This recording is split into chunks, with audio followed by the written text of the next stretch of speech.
Subscribe কৰিব MK টিচ চেনেলটো আৰু লগতে বেল আইকনটো অল কৰি দিব। স্বাগতম জনাইছোঁ। আজি তোমালোকৰ মাজত আলোচনা কৰিম 10ম শ্ৰেণীৰ অসমীয়া অৰুণিমা সিংহাৰ পাৰ্ট 10 অনুশীলনৰ লগতে পাঠৰ ভিতৰৰ প্ৰশ্ন উত্তৰ আজি তোমালোকৰ মাজত আলোচনা কৰিম। তোমালোকে ভিডিঅ'টো প্ৰথমৰ পৰা শেষলৈ চাই যোৱা। যদি এতিয়ালৈকে মোৰ চেনেলটো ছাবস্ক্ৰাইব কৰা নাই, এনেকুৱা হেল্পফুল ইনফৰ্মেটিভ ভিডিঅ' পাবলৈ হ'লে মোৰ চেনেলটো ছাবস্ক্ৰাইব কৰি ৰাখা। ব'লা ভিডিঅ'টো আৰম্ভ কৰোঁ।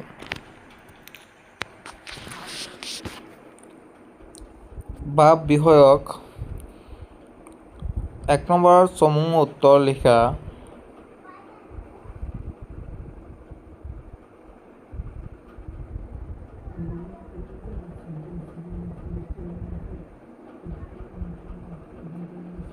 কণৰ প্ৰশ্নটো হৈছে যে অৰুণিমা সিংহাৰ কোনবিধ খেলত বিশেষ দক্ষতা আছিল।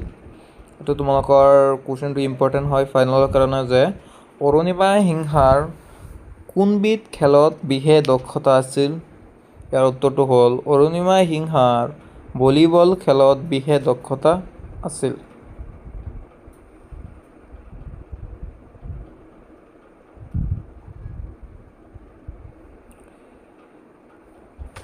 তাৰপিছত খ নম্বৰ প্ৰশ্নটো হৈছে যে অৰুণিমা সিংহাৰ গড় ক'ত আছিল। অৰুণিমা সিংহাৰ গড় আছিল, উত্তৰটো লিখিবা এনেকুৱাভাৱে যে অৰুণিমা সিংহাৰ গড় উত্তৰ প্ৰদেশত আছিল। তাৰপিছত খ নম্বৰ প্ৰশ্নটো হৈছে যে হস্পিতালত থাকোঁতে অৰুণিমাৰ মনত কি সপোনে তীব্ৰ ৰূপ লৈছিল। উত্তৰ লিখিবা যে হস্পিতালত থাকোঁতে অৰুণিমাৰ মনত হিমালয় শৃংগলৈ উঠাৰ সপোনে তীব্ৰ ৰূপ লৈছিল।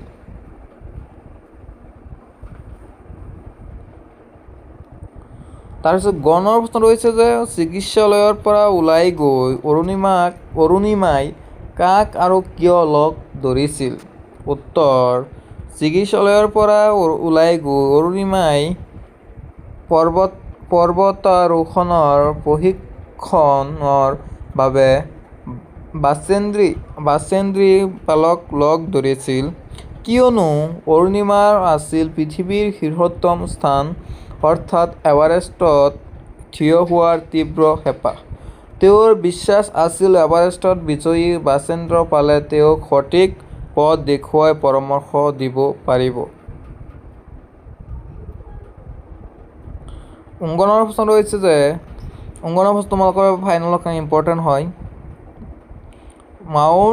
মাউণ্ট এভাৰেষ্টত অৰুণিমাই কেতিয়া আৰোহণ কৰিছিল, তেওঁ তাত কিমান সময় ধৰি আছিল। উত্তৰ লিখিবা মাউণ্ট এভাৰেষ্টত অৰুণিমাই 2013 চনত 21 মে তাৰিখে আৰোহণ কৰিছিল, তেওঁ তাত 1.5 ঘণ্টা সময় ধৰি আছিল। তাৰপিছত 2 নম্বৰ প্ৰশ্ন আহি আছে যে অৰুণিমা সিংহাই ৰেলযাত্ৰাৰ সময়ত কি দুৰ্ঘটনাৰ মুখামুখি হ'বলগীয়া হৈছিল। এই দুৰ্ঘটনাত অৰুণিমাই কি হেৰুৱাবলগীয়া হৈছিল। উত্তৰ অৰুণিমা সিংহাই ৰেলযাত্ৰাৰ সময়ত দুৰ্বৃত্তৰ কবলত পৰিছিল। দুৰ্বৃত্তই দলটোৱে ৰেলযাত্ৰীসকলৰ পৰা টকা পইচাৰ লগতে হাতৰ কাণৰ ডিঙিৰ আটাইবোৰ অলংকাৰৰ কাঢ়ি লৈ গৈছিল। আন যাত্ৰীৰ লগতে অৰুণিমাই ডিঙিৰ চেইনডাল বিচাৰিছিল, কিন্তু অৰুণিমাই চেইনডাল দিবৰ বাবে মান্তি হোৱা নাছিল। তেওঁ ডকাইতবোৰক কৈছিল যে এইডাল এডাল চেইন নহয়, এই তাইৰ মাকে তাইক দিয়া আশীৰ্বাদ।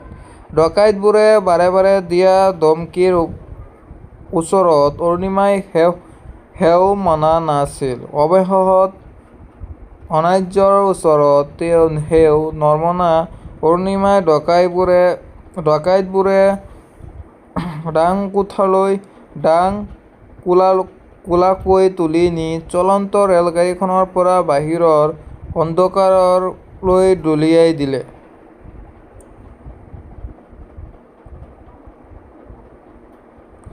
অন্ধকাৰলৈ দলিয়াই দিলে। সেই সময়ত ওচৰে আন এখন ৰেল গাড়ী আহি আছিল।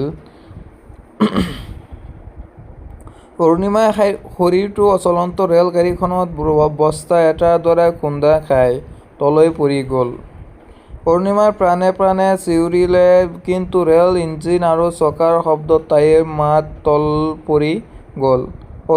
অৰুণিমাই প্ৰায় 7 ঘণ্টা সময় ৰেল আলিৰ কাষত পৰি থাকিল। এই সময়ত কাষেদি 39খন ৰেল পাৰ হৈ গ'ল।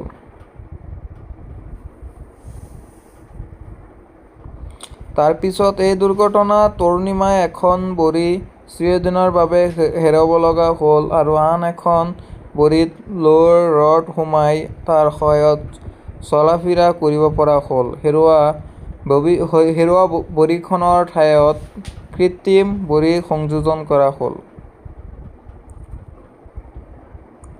তাৰ পিছত 4 নম্বৰ প্ৰশ্ন হ'ল, এভাৰেষ্ট বিজয়ৰ সপোন ঠিকত পৰিণত কৰিবলৈ অৰুণিমাই কেনেদৰে অনুশীলন কৰিছিল? উত্তৰ লিখিবা যে এভাৰেষ্ট বিজয়ৰ সপোন পূৰণ কৰিবলৈ অৰুণিমাই কঠোৰ অনুশীলন কৰিছিল। টাটা ষ্টীল এডভেঞ্চাৰ ফাউণ্ডেশ্যনে চলোৱা অনুশীলন কেম্পত এভাৰেষ্ট বিজয়ী বাচেন্দ্ৰ পালৰ তত্বাৱধানত অনুশীলন চলিল।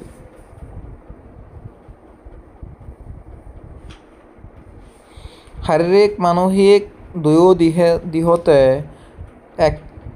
একোৰে অভাৱ নাছিল। অৰুণিমাৰ ভৰিখন হেৰুওৱাৰ দুৰ্ভাগ্যক সৌভাগ্যলৈ ৰূপান্তৰিত কৰাৰ প্ৰতিজ্ঞা সফল কৰিবলৈ উঠি পৰি লাগিছিল তেওঁ। অৰুণিমাই প্ৰায় এবছৰকাল একে লেঠাৰিয়ে উৎসাহ উদ্যমেৰে অহৰহ চেষ্টা অব্যাহত ৰাখি অনুশীলনতে আত্মসমৰ্পণ কৰিছিল। কেতিয়াবা এনেকুৱাও হৈছিল, আন সাধাৰণ মানুহে যিটো খোজ 2 বা 3 মিনিটতে শিকিব পাৰিছিল, তেওঁৰ ক্ষেত্ৰত সেই খোজটো শিকিবৰ বাবে 2-3 ঘণ্টাৰ সময় লাগি গৈছিল। তথাপিও অৰুণিমাই আশা এৰি দিয়া নাছিল। এনেদৰে কঠোৰ অনুশীলনৰ পিছত অৰুণিমাই 2013 চনৰ 21 মে'ত পৃথিৱীৰ শীৰ্ষতম স্থানত অৰ্থাৎ এভাৰেষ্টত পদাৰ্পণ কৰাৰ সপোন সাকাৰ হৈছিল। 5 নম্বৰ প্ৰশ্নটো হৈছে যে অৰুণিমা সিনহাই কিয় লাডাখত থকা মাউণ্ট চামছৰ কাংকিৰীৰ অভিযান সম্পূৰ্ণ কৰিব নোৱাৰিলে? উত্তৰটো লিখিবা যে লাডাখত থকা মাউণ্ট চামছৰ কাংকিৰীৰ উচ্চতা আছিল 21,108 ফুট উচ্চতালৈ আৰোহণ কৰিবলৈ সক্ষম হ'ল। এই সময়ত বতৰ আছিল অত্যন্ত প্ৰতিকূল। এনে প্ৰতিকূল বতৰত অভিযান চলোৱা অসম্ভৱ হৈ পৰাত শিখৰলৈ মাত্ৰ 190 ফুট অতিক্ৰম কৰিবলৈ বাকী থাকোঁতে অৰুণিমা সিনহা সংগীসকলে অভিযান সামৰি তললৈ নামি আহিব লগা হ'ল।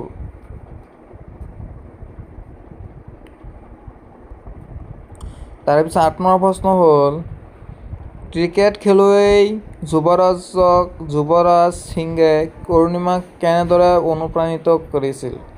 আকৌ কৈ দিছোঁ, 8 নম্বৰ প্ৰশ্ন তোমালোকৰ পৰীক্ষাৰ বাবে ইম্পৰ্টেণ্ট হয়, এইটো তোমালোকে ভালকৈ চোৱা যে ক্ৰিকেট খেলুৱৈ যুৱৰাজ সিঙে অৰুণিমাক কেনেদৰে অনুপ্ৰাণিত কৰিছিল? উত্তৰ লিখিবা যে ক্ৰিকেট খেলুৱৈ যুৱৰাজ সিঙে অৰুণিমাক এভাৰেষ্ট বিজয়ৰ সপোন সাকাৰ কৰাত অনুপ্ৰেৰণা যোগাইছিল। কৰ্কট ৰোগত আক্ৰান্ত যুৱৰাজ সিঙে নিজৰ অদম্য মানসিক শক্তিৰে সেই বেমাৰৰ পৰা আৰোগ্য লাভ কৰি নিজৰ লক্ষ্য পূৰণৰ বাটত আগুৱাই যাবলৈ সক্ষম হোৱাটো অৰুণিমাই দেখিবলৈ পাইছিল। যুৱৰাজে দেখুৱাই দিছিল যে মনৰ বল আৰু আত্মবিশ্বাস থাকিলে শাৰীৰিক বাধাই কোনো প্ৰতিৰোধৰ সৃষ্টি কৰিব নোৱাৰে আৰু জীৱনৰ উত্তৰণৰ বাটত ই হেঙাৰ হ'ব নোৱাৰে। যুৱৰাজ সিঙৰ দ্বাৰা অনুপ্ৰাণিত হৈ দুৰন্ত সাহস আৰু আত্মবিশ্বাসক সাৰথি কৰি অৰুণিমাই নিজৰ শাৰীৰিক প্ৰতিবন্ধকতা নেওচি এভাৰেষ্ট বিজয় কৰিবৰ বাবে সক্ষম হয়।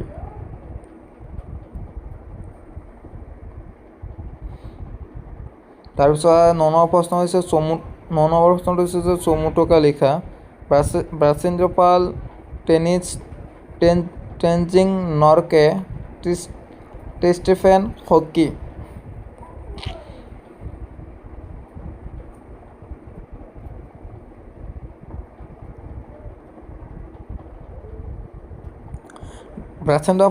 ব্ৰাচেন্দ্ৰ পালৰ তোমালোকক চমুটকা লিখিব দিব বা চমুটকা লিখিব আহিব পাৰে যে 5 মাৰ্কৰ কাৰণে যে ব্ৰাচেন্দ্ৰ পালৰ টেনজিং নৰকে আহিব পাৰে।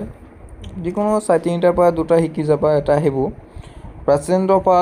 ব্ৰাচেন্দ্ৰ পালৰ জন্ম হয় উত্তৰাখণ্ডৰ নাকুৰি গাঁৱত। প্ৰথম মহিলা এভাৰেষ্ট বিজয়ী ব্ৰাচেন্দ্ৰ পালে প্ৰথম পৰ্বতাৰোহণ কৰিছিল। 12 বছৰ বয়স, উচ্চতা আছিল 13,123 ফুট। 1984 চনত তেওঁ মাউণ্ট এভাৰেষ্টৰ শীৰ্ষত অৱতৰণ কৰিবলৈ সক্ষম হয়। ইয়াৰ বাবে তেওঁ শ্ৰেষ্ঠ পৰ্বতাৰোহী হিচাপে 1984 চনত সোণৰ পদক লাভ কৰে।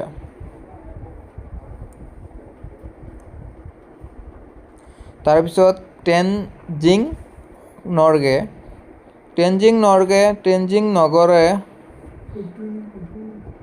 জন্ম হয় নেপালৰ খোলুখুম জিলাত। হিউ ৰাটজেলৰ নেতৃত্বত 1936 চনত ব্ৰিটিছ মাউণ্ট এভাৰেষ্ট অভিযান আৰু দ্বিতীয় মাউণ্ট এভাৰেষ্ট অভিযান। প্ৰতিকূল বতৰৰ বাবে তেওঁলোকে এই অভিযান সম্পূৰ্ণ কৰিব নোৱাৰিলে। এনেদৰে কেইবাবাৰো অভিযান চলোৱাৰ অন্তত 1953 চনৰ 29 মে তাৰিখে তেওঁ এভাৰেষ্ট পদাৰ্পণ কৰে।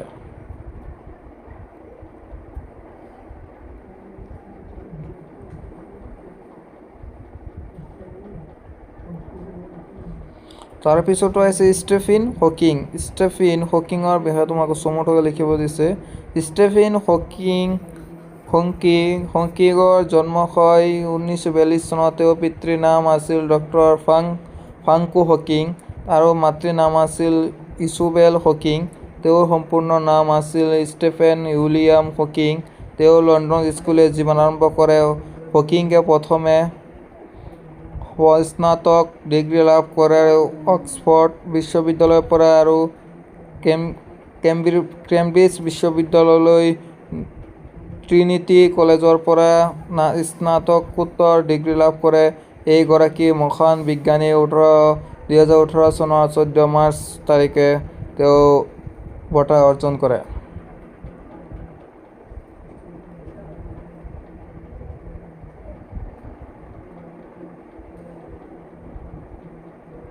তাৰপিছত ভাষা বিষয়ক সন্ধি ভংগা।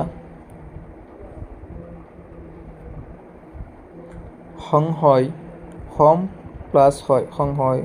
পৰ্বতাৰোহণ, পৰ্বত প্লাছ আৰোহণ, পৰ্বতাৰোহণ। উৎসাহ, উৎ প্লাছ হা, উৎসাহ। হিমালয়, হিম প্লাছ আলয়, হিমালয়। প্ৰত্যাহ্বান, প্ৰতি প্লাছ আহ্বান, প্ৰত্যাহ্বান। বিপদাপন্ন, বিপদ প্লাছ আপন্ন, বিপদাপন্ন।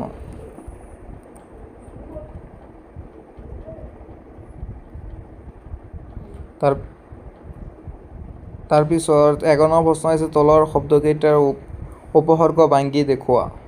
অনুৰাগ, অনুভৱ, অভিনয়, প্ৰতিফল। অনুৰাগ, অনু প্লাছ ৰাগ, অনুৰাগ। অনুভৱ, অনু প্লাছ বফ, অনুভৱ। অভিনয়, অভি প্লাছ নয়, অভিনয়। প্ৰতিফল, প্ৰতি প্লাছ ফল, প্ৰতিফল। মৰমৰ ছাত্ৰ ছাত্ৰীসকল, মোৰ ভিডিঅ'টো যদি তোমালোকৰ ভাল লাগে, হেল্পফুল হয়, মোৰ ভিডিঅ'টো যদি তোমালোকৰ হেল্পফুল হয়, মোৰ ভিডিঅ' এটা লাইক, শ্বেয়াৰ, কমেণ্ট আৰু শেষত ছাবস্ক্ৰাইব কৰি যাবা এনেকুৱা ইনফৰ্মেটিভ ভিডিঅ' পাবলৈ হ'লে। ধন্যবাদ।